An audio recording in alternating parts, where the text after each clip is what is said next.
Podcast Movendo-se, com Éder Monteiro.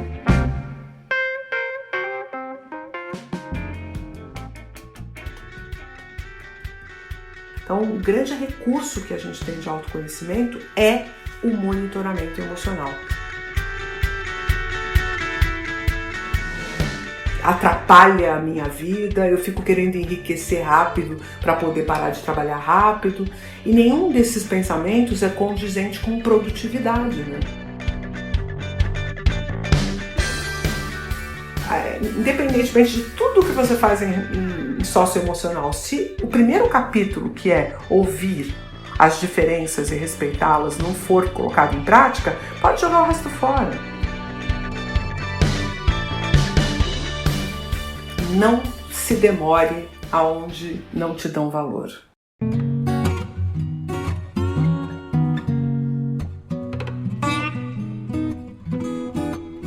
Muito bem. Começando mais um episódio do podcast Movendo-se. Mais uma oportunidade para você refletir sobre temas tão importantes para a sua carreira. E eu sempre trago, de novo, eu canso de repetir isso, mas eu sempre trago pessoas que me inspiram, pessoas que eu tenho certeza que podem trazer conteúdos que você que está ouvindo vai aproveitar de alguma forma para melhorar o teu processo de gestão de carreira, melhorar a tua vida profissional como um todo. E eu trouxe uma pessoa que é muito especialista num tema, uma pessoa que admiro, já fui aluno, inclusive, fera em neurociência, então uma neurocientista muito reconhecida no Brasil. Eu tenho o privilégio de ter aqui no podcast Movendo-se a Carla Tiepo. Carla, super obrigado, viu? Olha, é um prazer estar aqui com você, poder falar com o teu público. De fato, é uma coisa muito entusiasmante a gente ter vários públicos na internet, com vários canais, para que a gente possa divulgar as nossas ideias. Então, eu que agradeço a oportunidade de estar aqui com você. Agora, para quem não te conhece, queria que você falasse um pouquinho. Quem é Carla Tiepo? Conta um pouco pra gente entrar nesse fascinante mundo aí de comportamento, de neurociência. Bom, Carla Tiepo é uma veterinária de formação, que é uma coisa bastante curiosa. Olha aí, descobrindo, hein? Revelações no podcast Movendo-se. Mas nunca exerci a profissão, foi uma escolha infantil, né, dessas que a gente faz quando ainda não conhece muito sobre nada. Mas durante a faculdade eu tive a oportunidade de descobri o encanto do estudo do sistema nervoso e me tornei uma cientista, né? Então, de fato, nunca fui veterinária e sempre fui, desde sempre, uma cientista. E daí tive uma jornada muito grande dentro da academia, na Faculdade de Medicina da Santa Casa, que é a minha casa até hoje, mas também há 10 anos que eu uso neurociência para impactar outros públicos e outros mercados, né? Então, eu sou uma consultora, vamos dizer assim, organizacional, também Legal. Na área da educação, aplicando neurociência na vida real. Eu fiz essa opção no meio da minha carreira, então eu sou uma neurocientista da vida cotidiana e dos problemas comuns e ordinários da sociedade. Muito legal. E a gente estava falando nos bastidores, né, Carla? A Carla, apesar de ser cientista e de falar com bastante propriedade de um assunto tão complexo que é a neurociência, ela consegue fazer uma conexão com o mundo real de forma espetacular. Então facilita muito o processo de entendimento de como a nossa mente, como o nosso cérebro comanda tudo, absolutamente tudo na nossa vida e também, obviamente, o nosso comportamento, que é o tema-chave que a gente vai trocar ideia aqui. E a primeira coisa que eu queria falar contigo, queria que você colocasse o teu expertise pra gente, Carla, é o seguinte: quando a gente fala de carreira, de comportamento, de decisões de mudança, de insatisfação com o status quo da nossa carreira, do nosso trabalho, eu comentei com você, né, eu convivi com centenas de pessoas que passam por esse dilema, né, de mudar, de repente fazer alguma coisa diferente na própria empresa onde está, ou de mudar completamente de carreira, mas inevitavelmente, muitas dessas pessoas caem numa armadilha comum que é procrastinar. É uma decisão difícil, né? Você mudar, você correr atrás de uma mudança para você, mas é mais fácil talvez ir prolongando isso, né? Você fala muito sobre a procrastinação. Queria que você desse uma palhinha pra gente por que é tão difícil tomar a decisão e dar o primeiro passo pra gente mudar. Bom, a grande razão é de que as forças que fazem com que você se comporte como você se comporta hoje, elas são muito presentes na sua vida. Apesar delas não serem claras, não serem transparentes para o indivíduo, elas são muito fortes e muito robustas. Por isso, a gente se comporta de uma determinada forma, guiado por essas forças que imperam no nosso cotidiano desde sempre, desde que a gente nasceu. Existem grandes motivos para a gente se comportar e para a gente ser quem a gente é. E é muito difícil a gente contrapor essas coisas que são, às vezes, gigantescas. Então, é muito mais tranquilo, muito mais fácil a gente se deixar levar pelas forças que já estão coordenando a nossa vida desde sempre. Então, desde a infância, você é alguém que tem uma preocupação muito grande com ser rejeitado. Então, tudo que você puder fazer para evitar de ser rejeitado vai governar seu comportamento pela sua vida toda. Porque você tem essa demanda que está lá atrás, que é imperante, que é própria e que é muito forte. Então, qualquer coisa que for contrapor essa outra dinâmica que você já tem ela muito bem estabelecida, vai ser procrastinada, vai ser jogada para um outro momento, porque ela fere necessidades que são intrínsecas e primárias em você. Então, a grande razão para a gente evitar a mudança é porque a mudança iria nos levar para algum lugar que nem sempre atende a todas as nossas demandas mais íntimas e mais importantes, que muitas vezes, na maior parte das vezes mesmo, é inconsciente, né? Então, esse é um ponto importante. Isso que eu ia te perguntar. Sem dúvida, a grande maioria das vezes isso é inconsciente, né? E como gerar consciência nisso, Carla? Que eu acho que é o grande desafio, né? Você começar a gerar consciência para entender o que está te bloqueando de fato. Olha, tem uma coisa muito interessante que a gente tem que discutir, que é assim, o que é a função consciente? Porque a consciência, essa palavra, ela é muito abrangente. Então eu tenho consciência da minha existência, isso é uma coisa. Muitos animais, inclusive, que passam naquele famoso teste do espelho, não sei se você conhece, você coloca um chimpanzé ou você coloca um elefante na frente de um espelho, ele sabe que aquela imagem que está refletida é a imagem dele. E você coloca outros animais, como um gato ou um cão, que são igualmente muito capazes do ponto de vista cognitivo, eles não têm essa consciência de que a imagem no espelho é reflexo de si próprios. Olha que legal. Então, a consciência da sua existência é, obviamente, um aspecto muito importante. Mas existe uma outra questão da consciência, que a gente mistura como se fosse uma coisa só, mas não é, que é a perspectiva de que você pode monitorar os processamentos cerebrais a partir de uma dinâmica consciente. Quer dizer, você consegue acompanhar os seus pensamentos. Isso é uma coisa tão óbvia para nós seres humanos que a gente nem consegue imaginar que, quem sabe, um cachorro pense, mas ele não consiga ter consciência sobre o que ele pensa. Parece bastante paradoxal, porque a gente entende que pensamento já é uma coisa consciente. Mas aquele cão, ele pode estar criando correlações entre coisas e ele simplesmente não sabe conscientemente que ele está fazendo aquilo. Aquilo é uma função cerebral dele que leva ele a ter resultados a partir daquela junção de ideias ou de imagens ou de qualquer coisa que ele tenha vivido e que dá a ele um comportamento diferente por causa dessa construção. Mas ele não faz isso de forma consciente. Nós fazemos. Então, essa capacidade de acompanharmos os processos cerebrais, ela é muito importante, porém, ela é aplicada, a gente usa isso em momentos muito específicos. A gente não usa o tempo todo, porque seria impossível. A gente usa para seguir um raciocínio que muitas vezes está ligado à compreensão de algum fenômeno ou uma predição, quer dizer, eu estou fazendo algum tipo de aposta de futuro, se eu fizer isso vai acontecer aquilo, se eu tomar essa decisão vai ter esse resultado, né? E quando eu estou fazendo esses processos conscientes, eu estou usando uma parcela pequena dos meus processamentos. E no pano de fundo, lá atrás, nos bastidores, né, da minha mente, estão acontecendo muitos outros processamentos sobre os quais eu não tenho consciência. Existe uma grande parcela desses processamentos que dizem respeito à nossa emocionalidade. Perfeito. As nossas reações emocionais ficam lá atrás, ficam nos bastidores, a gente não pensa sobre elas. Inclusive as pessoas costumam dizer que elas sentem emoções, Mas na verdade elas não sentem emoções, elas fazem emoções. Elas respondem ao mundo através de emoções. Só que parece uma coisa tão inconsciente que o indivíduo nem se apropria. Ele não diz, eu reagi de tal forma. Ele diz, meu corpo reagiu assim. Ou me provocaram isso. E não fui eu quem fiz o meu coração bater mais forte. Ninguém assume isso.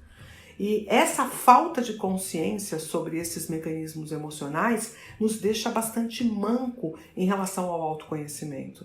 Então, o que você está me perguntando, Carla, como é que a pessoa pode se apropriar desse cenário inconsciente? O principal interlocutor para isso é a sua emocionalidade. Porque só de você sentir que você mudou um pouquinho a sua dinâmica emocional, que você teve um friozinho na barriga, um apertinho no peito, qualquer reação emocional, na verdade, ela é uma informação preciosa para o seu autoconhecimento. Então, o grande recurso que a gente tem de autoconhecimento é o monitoramento emocional.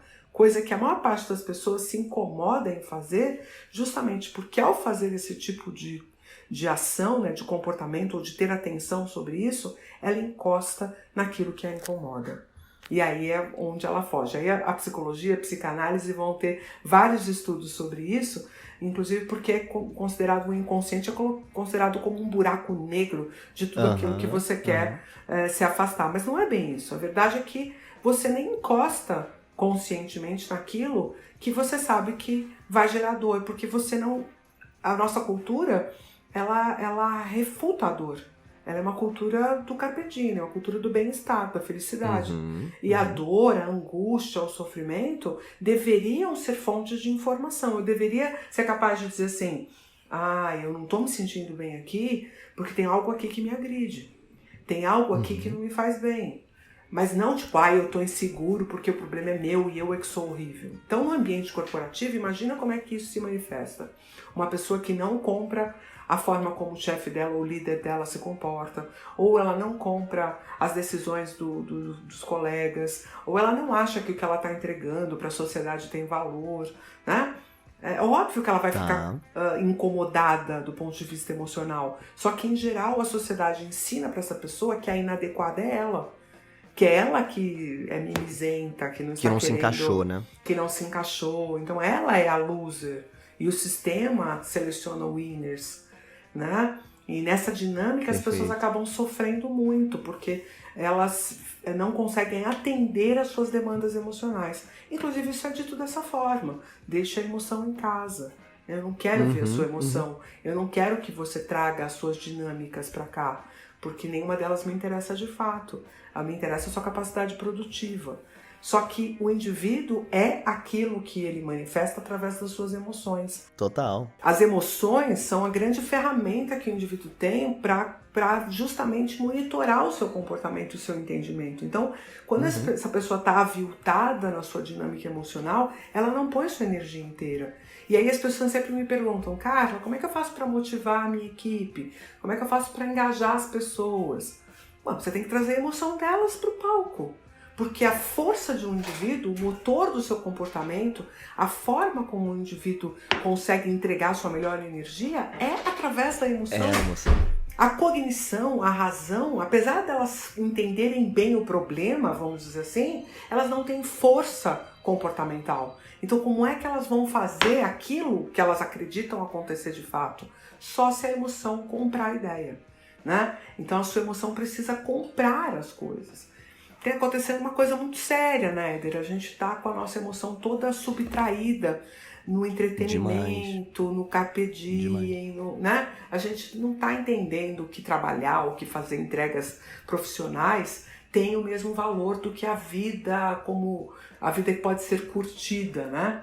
Então, nós vivemos o ápice da síndrome do Thanks God It's Friday, né?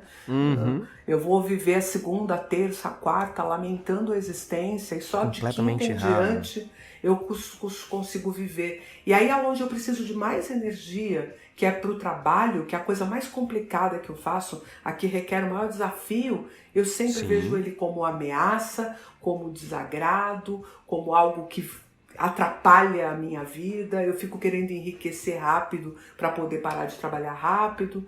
E nenhum desses pensamentos é condizente com produtividade, né? No final eu acabo não conseguindo avançar na minha capacidade produtiva porque eu não estou investindo nela, eu estou investindo em qualquer outra coisa. E acreditando que a produtividade vai ser um resultado feliz do trabalho dos outros, né? Quer dizer, alguém vai me fazer ser produtivo, o meu líder não faz, a empresa não faz, quando na verdade eu que deveria estar fazendo.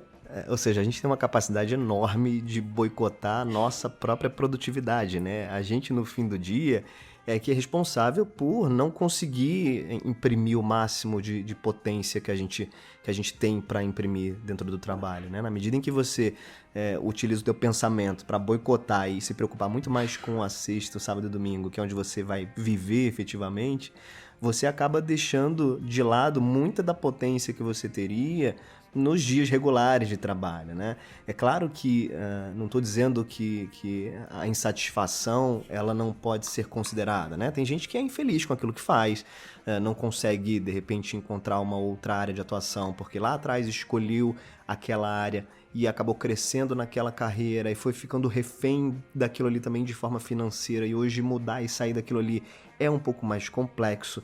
Mas eu acho que o ponto que você tocou para mim que é sensacional é de que forma o nosso pensamento nos ajuda a se aproximar ou se afastar desse problema, né? Porque é o que a gente tem na mão, que é a nossa consciência, né? Os processos inconscientes, eles estão distantes da nossa dinâmica consciente. A gente precisa aproximá-los da nossa dinâmica consciente, né? Mas o que governa é a forma como a gente vai vivendo esse dia a dia. E aí a gente toma um pouco de cuidado para não atribuir para o indivíduo a responsabilidade de criar o ambiente também. Porque o ambiente organizacional, ele também é um fator que corrobora. E eu acho que muito da perda da capacidade produtiva do indivíduo veio também de um ambiente que não é o melhor possível, né? Que não é aquele ambiente trabalhado para que as pessoas se sintam bem. Tanto que as organizações durante muito tempo rezaram a seguinte cartilha: aqui não é para você ser feliz. Aqui é para você trabalhar, você vai ser feliz fora daqui.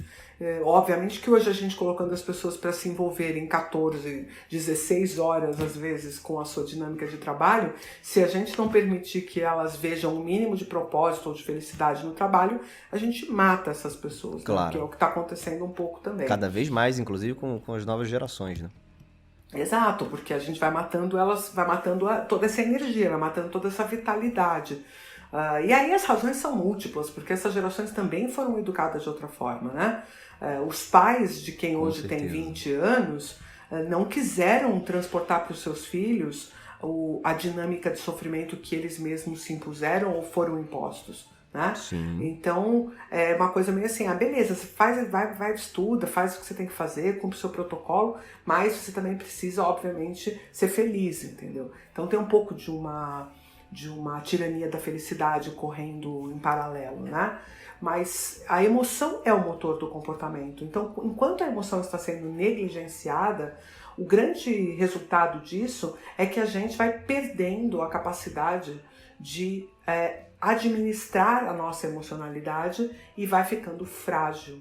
Esse é o ponto da fragilidade que acaba impactando em tudo, porque aí eu quero ter mais prazer do que nunca jamais tive, né, para poder compensar todos os dissabores.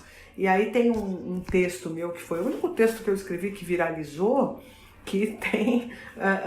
o curioso dele foi o fato dele viralizar, porque ele trata justamente dessa dinâmica do quanto eu vou me encantando com todas as benesses do mundo e vou me envolvendo com tudo isso, de tal sorte que a vida comum, a vida do trabalho, a vida produtiva, a vida em família, até assim, o sexo papai e mamãe fica tão absurdamente sem graça que eu vou viver um enorme tédio, porque não é possível pular de uma grande balada para um grande parque de diversões, depois para uma grande viagem o tempo inteiro na vida, né? Então vão ter momentos em que eu tenho que ir trabalhar e que eu tenho que fazer o básico, o cotidiano, e eu preciso de energia para fazer isso, porque senão eu vou me arrastar. E é justamente aí que a gente boicota a nossa produtividade, né? Então eu acho que os dois lados precisam cuidar desse modelo. O indivíduo e seus desejos e seus impulsos, e as organizações e o que elas valorizam, né? E essa mudança é uma mudança que hoje em dia fala a respeito até da nossa necessidade de ser sustentável no ambiente de trabalho. Sim, Então a sim, gente está fazendo com que pessoas extremamente competentes e muitas vezes técnica e comportamentalmente adequadas não aguentem o tranco e aos 40 anos, 45 anos, abandonem uma organização. Aí a gente vai dizer, mas a gente está fazendo, as pessoas estão ficando cada vez mais jovens nas empresas, os líderes mais velhos não dão conta, tá? Não dão conta porque a própria organização matou o ímpeto deles no meio do caminho, entendeu? Então é também uma questão de sustentabilidade, de você investir dinheiro em desenvolver pessoas e esse investimento retornar na forma da longevidade no trabalho, que eu acho que é o que a gente também está apanhando muito. Bom, Carla, então você tocou também no aspecto emocional muito aí como pano de fundo da tua fala. Eu não sei se você percebe, mas imagino que sim, porque você está bastante envolvida com as organizações, mas é um tema que cada vez mais tem sido levado em conta dentro das organizações, né? Eu percebo que o tema emoção, durante muito tempo foi negligenciado, né? Eu que sou fascinado por esse tema, estudo e procuro compreender um pouco mais como é que isso se passa dentro da nossa cabeça e de que forma impacta também a nossa vida profissional, eu tenho percebido que as organizações têm olhado de forma diferente, mais cuidadosa para esse assunto, né? Não só as organizações, mas também o sistema de educação. Então já tem escolas hoje que começam a colocar disciplinas socioemocionais desde cedo, o que é sensacional, a gente conseguir entender um pouco melhor como é que a gente funciona do ponto de vista emocional desde criança, né? Então, a maioria dos adultos hoje nunca teve essa oportunidade enquanto criança e hoje tem muito mais dificuldade em manejar essas emoções. Mas qual é a tua visão hoje em relação às medidas que as empresas têm tomado para colocar esse tema na agenda, né? Colocar esse tema na agenda principalmente da liderança? Bom, a gente percebe que isso é uma resposta em relação a uma demanda que foi um sucateamento, um prejuízo muito forte que as empresas começaram a perceber na saúde mental das pessoas, né? Então a gente começou a ter números assustadores de depressão, ansiedade na sociedade, em especial dentro das organizações. E aí, outro elemento importante também, que correu em paralelo, foi justamente o fato de que a nossa cultura de desenvolvimento de sociedade mesmo, deixou de usar a repressão como forma de adequação de comportamento. Perfeito. Então, se a gente for pensar a forma como eu fui criada, eu tinha que me comportar de uma determinada forma, porque aquilo era uma coisa incontestável. Eu não ia falar alto, eu não ia responder para um adulto, várias coisas que não eram nem possíveis de serem pensadas, né? Já a geração seguinte, que é a geração dos meus sobrinhos, que hoje tem perto de 40 anos, já foi educada de uma forma completamente diferente, né? Então eles respeitam e eles admiram quem eles acham que tem valor, e não absolutamente quem tem um cargo ou uma posição. As empresas começaram a sofrer isso com a geração Y, né? E a gente começou a ter uma história que assim, as pessoas são contratadas por aspectos técnicos e são demitidas por questões comportamentais. Isso. Mas essas questões comportamentais não eram muito assim a respeito da pessoa não saber se comportar. Era a pessoa não segue as normas de comportamento que eu acredito serem as melhores. Aí isso começou a mudar um pouquinho. O que seria uma convenção de comportamentos ideais, né? Então essa pessoa está deslocada dessa convenção. Exato. Isso é uma etapa que algumas empresas ainda estão. Algumas empresas familiares, chefiadas por pessoas mais velhas, elas ainda acham que comportamento é isso. É eu ter respeito, eu saber falar, eu ter, entendeu? A opção de códigos que são códigos de regras, códigos de adequação comportamental. Não é bem isso que a gente tem buscado, nem na educação e nem também na formação de equipes, né? A gente tem trazido muito a demanda das competências socioemocionais que dizem respeito ao indivíduo ter uma escuta sobre o que as emoções dele estão dizendo, como que ele deve transmitir isso, que tipo de comunicação é mais adequada em respeito a si e ao próximo, mas sem exatamente uma regra de como isso deve ser. mas sim uma questão de ter a observação afinada para compreender qual é o melhor modelo de comportamento para aquela equipe, para aquele time, para aquelas pessoas. Respeitando as individualidades, respeitando a diversidade. Então, é um modelo muito mais elaborado de sociedade complexa, que não tem apenas regras para nortear os comportamentos, mas tem respeito à individualidade. Eu imagino que você consiga ver o tamanho da bronca que é fazer isso, porque a gente não consegue passar nem da primeira lição, que Verdade. é, ok, eu penso e o outro pensa diferente, isso não significa que tem um certo e tem um errado, né? A gente tomou uma surra de polarização nesse país nos últimos 5 anos. Isso Muita mostra uma coisa. verdadeira incompetência de ter um relacionamento socioemocional que seja respeitoso e que tenha uma visão de ganho futuro, né? Então eu vejo que sim, está todo mundo achando que isso é uma coisa importante, mas pouca gente definitivamente sabe como fazer isso, né?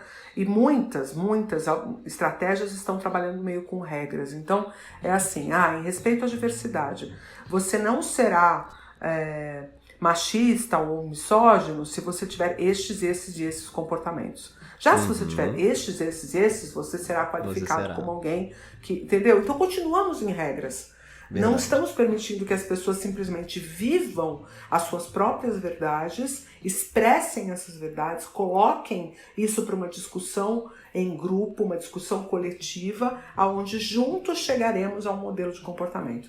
Pouquíssimas organizações estão conseguindo fazer isso acontecer de fato. E as que estão são maravilhosas. Eu tenho alguns bons exemplos de organizações que realmente nos deixam de queixo caído sobre o quanto eles compreenderam essa dinâmica do indivíduo e da necessidade desse indivíduo ser visto, respeitado e compreendido dentro das suas peculiaridades. Você pode isso, abrir? para mim, é o caminho. Você pode Posso abrir até exemplos de organização, que acho que é legal as pessoas eu tenho grande admiração, inclusive. Vou te dar um exemplo, que é uma que eu fiquei assim, chocada pelo bem, né, do quanto eles avançaram nisso. Chama-se ThoughtWorks.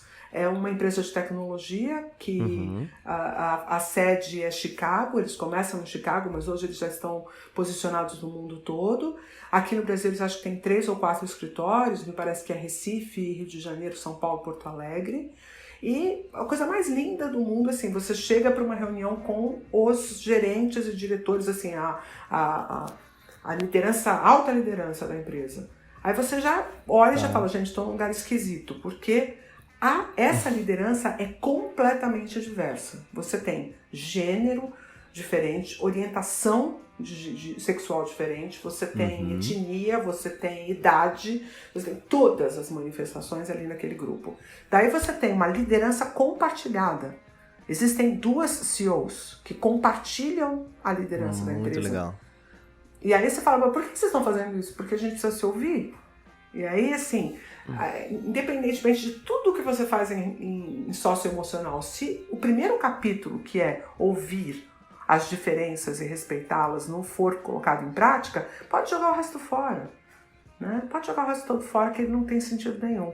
Então, essas iniciativas que fazem com que as pessoas possam existir na sua complexidade, e aí sim, porque elas podem existir na sua complexidade, elas entregam tudo o que elas têm para aquele negócio, que na verdade elas estão jogando num time, né? Mesmo, de vestir a camisa e sair com gana, suor e todo tipo de energia disponível para ir para aquela luta, para aquela guerra, porque é uma guerra cotidiana o trabalho. Mas veja, se a gente não tiver investido da nossa mais nobre energia, não tem quem aguente. Porque como é que você vai defender a ideia de que você está trabalhando por uma coisa, ou para uma pessoa, ou para uma família que seja, e que nada daquilo vai retornar em benefício nem para você, nem para os seus, nem para o seu grupo, Ninguém aguenta. social. Ninguém aguenta, não tem o que sustente isso. Então, o fato é, nós precisamos criar os ambientes e as narrativas que são plausíveis para que as pessoas invistam energia. E investir energia é emocionalidade, não tem outra energia, entendeu? Muito bom, Carla, muito bom. Para a gente amarrar o papo que a gente começou, então, eu tô ouvindo aqui, sou o Joãozinho, a Mariazinha, tenho dificuldades em dar o meu primeiro passo, tenho dificuldade em compreender um pouco melhor as minhas emoções. O que eu, leigo pra caramba, posso fazer para que minimamente esse conceito seja um pouco mais fácil de entrar na minha cabeça e eu aos poucos comece o meu processo de autodesenvolvimento? Olha, eu diria que o primeiro passo é compreender as emoções como fonte de informação, que é uma coisa que a gente não faz, a gente negligencia. Então, sentiu um frio na barriga, sentiu um aperto no peito, sentiu algum tipo de excitação, sentiu algum tipo de transtorno, um incômodo, pergunte-se o que isso está querendo dizer. Qual é o significado disso para mim? O que eu fiz, o que eu falei, o que eu ouvi, aonde eu estava que essa emoção tomou conta? E começar a procurar um padrão que justifique as suas fragilidades emocionais. Esse encontro com a sua emocionalidade, que é a busca da consciência sobre a sua emocionalidade, é o primeiro passo para você ser capaz de gerenciá-la, porque a gente só gerencia o que a gente conhece. Perfeito. Aí, uma vez feito isso, você começa a usar as emoções a seu favor. Quer dizer, usar essas informações para estar no lugar certo, com as pessoas certas, fazendo as coisas certas. E aí isso vai gerar uma enorme espiral virtuosa de energia para o seu cotidiano. Porque todos os dias a gente acorda com uma perspectiva de realização. Essa perspectiva de realização, ela precisa fundamentalmente de uma dinâmica química para que ela aconteça. A gente precisa de manhã de cortisol, que apesar de todo mundo dizer que é um hormônio do estresse, ele é um hormônio maravilhoso, porque o cortisol, quando ele aumenta, ele traz glicose para o sangue, ele aumenta a quantidade de energia no sangue. Depois, ele coloca todo o nosso sistema endócrino em favor da ação, em favor do movimento, em favor da atividade. Né? Então, o cortisol alto é super importante. Depois eu preciso de uma carga boa de noradrenalina para que eu levante da cama, né? Para que eu saia de casa. E isso também está diretamente associado com excitação, com promessa, né? Esse dia tem que prometer alguma coisa para eu ter essa adrenalina, senão não vai, né? A adrenalina também vem da ameaça, também vem do medo, mas aí o que fica faltando nessa adrenalina? Fica faltando um pouco de dopamina para temperar. Porque aí a dopamina passa a ser um neurotransmissor importantíssimo porque ele que guia a motivação. Dopamina pra quê, né? Eu vou levantar e vou fazer coisas pra quê?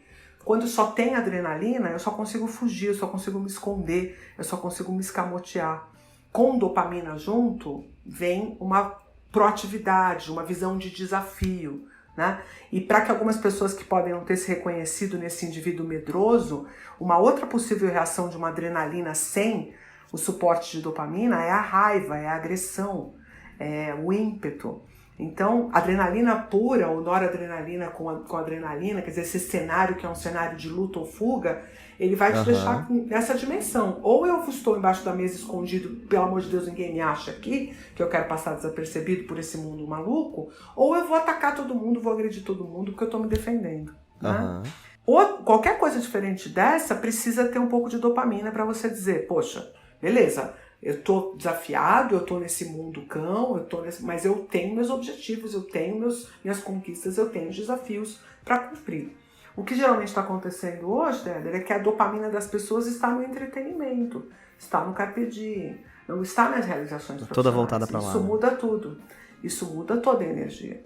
Aí eu preciso de um pouco de ocitocina também, né? Porque a ocitocina me fala de pertencimento, fala que eu tenho um grupo, fala que eu estou fazendo isso em favor de alguém, em favor de alguém que eu tenho afeto ou que eu tenho preocupação, sabe? Um filho, uma família, um pai, uma mãe, um grupo social, meus amigos, a equipe da empresa, qualquer uma dessas coisas que efetivamente faz com que você entenda que você está fazendo aquilo para um grupo, não apenas para si, porque senão nessa visão egóica você acaba só valorizando as coisas que te trazem resultados imediatos, você não consegue pensar em resultados de médio ou longo prazo, né? Que são resultados que estão associados ao grupo. E aí, no final dessa história toda, se você vive essa jornada do seu dia com bastante dopamina, com adrenalina que você precisa, com a ocitocina que você tem, né, pelo grupo que você faz parte, o fim dessa história é um banho de serotonina quando você chega em casa. Porque o que a serotonina representa? Representa você estava no lugar certo, fazendo a coisa certa com as pessoas certas. Você é um herói da sua vida. Mesmo que você não tenha cumprido com tudo o que você disse que ia fazer, você permaneceu ativo, permaneceu focado, permaneceu produtivo, e isso merece comemoração. Então, é muito mais gostoso uma pessoa abrir uma garrafa de vinho no fim do dia para comemorar o que fez e o que conquistou, do que para se lamentar do que não foi capaz de fazer. Isso muda completamente a dinâmica de neurotransmissão. Com essa serotonina no final do dia, não tem gente que fique ansioso, não tem gente que fique deprimido. Você dorme gostosinho, acorda no outro dia de novo com energia, e isso vira um ciclo virtuoso. Qualquer outra coisa diferente dessa é um ciclo vicioso, aonde você fica fugindo o tempo todo de encarar essa dinâmica emocional que está te deixando frágil. Então você está o tempo inteiro buscando a adrenalina e a dopamina do entretenimento, da série da TV, da vida dos outros, na rede social, e não da sua própria, né? O quanto isso vai esvaziando o indivíduo de si mesmo. Então essa pessoa que você, né, disse que vai começar agora a fazer seu processo de autoconhecimento, ela precisa estar atenta a essas diferentes dinâmicas do dia. Ela não pode achar normal que ela termine o dia destruída, precisando encher a cara no happy hour para poder continuar se sentindo vivo. Ela não pode achar que isso está ok, entendeu? Ela tem que ficar incomodada minimamente. Porque é legal, óbvio que é legal comemorar, beber, ficar relaxado, mas a razão para a gente estar fazendo isso não pode ser afogar as mágoas. Nem não a pode fuga, ser, né? Não pode ser a fuga, tem que ser o encontro. Tem que ser justamente o movimento em direção a você mesmo, e não fugindo de você mesmo. E isso, para mim, é o que tem de mais importante, como recurso da gente compreender a dinâmica cerebral. Porque isso não tem nada a ver com o seu coração. Tem a ver com o seu cérebro articulado, julgando e determinando que tipo de comportamento te faz alcançar os seus melhores objetivos. Maravilha! Que aula tivemos aqui com Carla Tiepo, senhoras e senhores. Muito bom, Carla. Ó, pra gente entrar no nosso segundo bloco rapidinho aqui, para terminar o nosso papo, infelizmente, porque tá muito bom, temos já perguntas clássicas no podcast Movendo-se. A primeira, na verdade, é o momento literário. Eu queria que você indicasse pra gente um livro que te marcou e que você acha que é interessante para a audiência desse podcast. Bom, eu tenho vários livros, eu podia, na verdade, recomendar um livro técnico da minha área, né? Mas eu vou só citá-lo porque, de fato, falar sobre um livro e não falar sobre ele seria uma heresia, né? Que é o livro que chama-se Princípios da Ciência Neural, de Eric Kandel, que é um papa para mim da história da neurociência, né? Mas como a gente está falando de livros que servem para as pessoas começarem a ler agora, um livro que mudou minha vida, porque mudou a minha forma de entender religião, e isso já... Eu tinha lá 20 anos de idade quando eu li, 20 e poucos, 25, 26, é o livro que chama-se Conversando com Deus, né? Esse livro, Conversando com Deus, é de um autor que chama-se Neil Donald Walsch. E ele escreveu isso há muito tempo e tem 3 volumes, Conversando com Deus, 1, 2 e 3. Os 3 são muito bons. E os 3 mudaram a minha forma de enxergar a religião, enxergar a relação com o divino, e que foi muito positivo, porque daí eu pude ingressar nos estudos de neurociência sem culpa, né? Porque é muito complicado a gente estudar o cérebro como a gente estuda, justamente porque a gente sempre está se sentindo um pouco culpado, né, em tirar a graça da religiosidade da alma ou da mente. Então esse é um livro que realmente foi o libertador para mim. Legal, tá indicado aí então.